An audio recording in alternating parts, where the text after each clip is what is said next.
पितृपक्ष की पौराणिक कथा के अनुसार जोगे तथा भोगे दो भाई थे। दोनों अलग अलग रहते थे।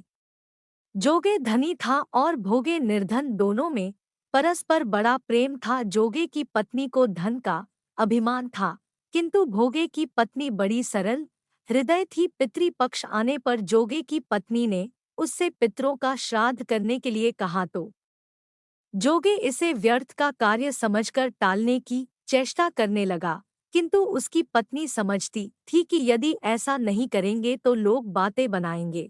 फिर उसे अपने मायके वालों को दावत पर बुलाने और अपनी शान दिखाने का यह उचित अवसर लगा था। वह बोली, आप शायद मेरी परेशानी की वजह से ऐसा कह रहे हैं, किंतु इसमें मुझे कोई परेशानी नहीं होगी। मैं भोगे की पत्नी को बुला लूंगी, दोनों मिलकर सारा काम कर लेंगी। फिर उसने जोगे को अपने पीहर न्योता देने के लिए भेज दिया। दूसरे दिन उसके बुलाने पर भोगे की पत्नी सुबह सवेरे आकर काम में जुट गई। उसने रसोई तैयार की, अनेक पकवान बनाए, फिर सभी काम निपटाकर अपने घर आ गई।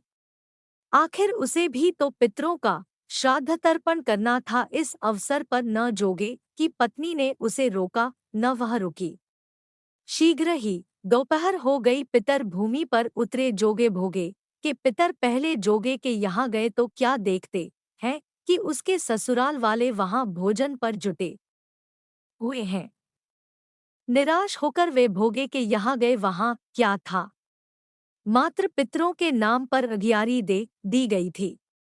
पितरों ने उसकी राख चाटी और भूखे ही नदी के तट पर जा पहुंचे। थोड़ी देर में सारे पितर इकट्ठे हो गए और अपने अपने यहाँ के श्राद्धों की बढ़ाई करने लगे। जोगे भोगे के पितरों ने भी अपनी आप बीती सुनाई। फिर वे सोचने लगे, अगर भोगे समर्थ होता तो शायद उन्हें भूखा न रहना पड़ता, मगर भोगे के घर में तो 2 जून की रोटी भी खाने को नहीं थी। यही सब सोचकर उन्हें भोगे पर दया आ गई।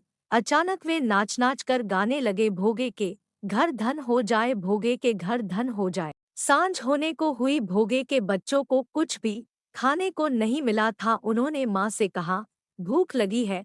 तब उन्हें टालने की गरज से भोगे की पत्नी ने कहा, जाओ, आंगन में हौदी औंधी रखी है, उसे जाकर खोल लो और जो कुछ मिले बांटकर खा लेना। बच्चे वहां पहुंचे तो क्या देखते हैं कि हौदी मोहरों से भरी पड़ी है। वे दौड़े दौड़े माँ के पास पहुंचे और उसे सारी बातें बताईं। आंगन में आकर भोगे की पत्नी ने यह सब कुछ देखा तो वह भी हैरान रह गई। इस प्रकार भोगे भी धनी हो गया, मगर धन पाकर वह घमंडी नहीं हुआ। दूसरे साल का पितृपक्ष आया। श्राद्ध के दिन भोगे की स्त्री ने 56 प्रकार के व्यंजन बनाए, ब्राह्मणों को बुलाकर श्राद्ध किया, भोजन कराया, दक्षिणा दी। जेठ जेठानी को सोने चांदी के बर्तनों में भोजन कराया। इससे पितर बड़े प्रसन्न तथा तृप्त हुए।